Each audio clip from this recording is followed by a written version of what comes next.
بسم اللہ الرحمن الرحیم۔ آزمائش کیوں آتی ہے؟ نبی کریم صلی اللہ علیہ وآلہ وسلم نے فرمایا، حضرت سعد رضی اللہ تعالی عنہ سے مروی ہے، میں نے عرض کیا، اے اللہ کے رسول صلی اللہ علیہ وآلہ وسلم، لوگوں میں سب سے زیادہ مصیبت اور آزمائش کا شکار کون ہوتا ہے؟ نبی کریم صلی اللہ علیہ وآلہ وسلم نے فرمایا، انبیاء علیہ السلام، پھر جو ان کے بعد مرتبہ میں ہیں، پھر جو ان کے بعد ہیں۔ بندہ کی آزمائش اس کے دین کے حساب سے ہوتی ہے۔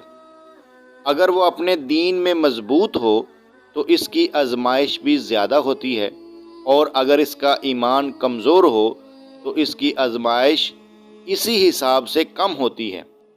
بندہ پر مسلسل آزمائشیں آتی رہتی ہیں، حتیٰ کہ وہ اسے ایسا پاک کر دیتی ہیں کہ وہ زمین پر چل پھر رہا ہوتا ہے اور اس کے ذمہ کوئی گناہ نہیں ہوتا۔